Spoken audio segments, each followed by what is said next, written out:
My name is Kevin Owango, Principal Administrative Officer of Kenya County Government Workers Union. The main thing, as you can see, I have a t-shirt here written "People over Profit." We are trying to fight privatization because we have realized public services are being privatized, or there's intention by government to privatize public services. And we are saying no. We are not going to allow that as trade unions. At the expense of the workers, you will privatize institutions, for example, services like garbage collection, which is work of the county governments. We are not going to allow privatization of these services for purposes of profit. There's also issues of water. We need affordable water. We need to ensure that water is given to people freely because water is life. We are not going to also allow for privatization of water services because water is life. My name is Lamek Abrahams. I'm the first Deputy Secretary General of the Union of Kenya Civil Servants. While in the private sector, we know that it is profit over anything else, and we cannot afford to have the lives of our people being traded over profit. We are saying no to that. It's not going to happen. We shall stand firm. And that is why we say, I would rather die on my knees than live as a slave. I am Dr. John Dunda.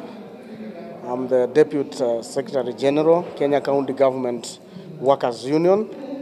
We are very clear on three specific demands we are making to the government.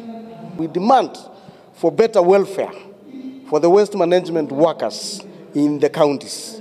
We realize that the government is keen to compensate and to pay all the workers because of the issues to do with COVID. Our people who collect garbage, they are left to the dogs. Our people who attend to sewerage, they are left to the dogs. Yet, the PPEs, after they are used by the doctors and nurses, it is our people who handle. They have been compensated totally nothing. We say no to that. We say no to that. Number two, we demand stoppage of privatization of utility services that deny workers decent work and rob communities accessibility to these essential services. So we realize that when we privatize these utility services, which are supposed only to be subsidized and paid very little amount, or even nothing is supposed to be paid for them. Then if we privatize, then water charges, the charges for electricity, these utility services escalates. And now, when privatization is done, now our workers lose employment because now they are permanent and pensionable and they have many entitlements. Unlike the private sector whereby they just hire young men and they pay them peanuts which are not negotiated, which they don't even pay the basic, what is anchored in law as basic. We say no to that, and as a result, communities suffer. Communities pay for basic services which are not supposed to be even paid for. We demand that. We demand for a well-funded and quality public services that is sustainable for the welfare of workers and citizens. Because if workers are happy, then production goes high.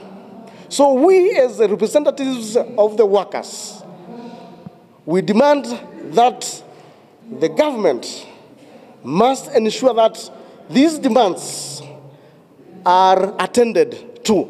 Because our people are suffering, our people are dying as an end result of the COVID consequences, and also the PPEs which they handle with bare hands in some cases. They don't have even basic equipment to handle them. So we say no to that. We say no to that, and we urge our people to stand firm and work hard, because we are against privatization of these services, because this is to rob our people their basic rights, that is freedom. That is a freedom of having a CBA according to ILO Convention 98 and also our Constitution, Article 41.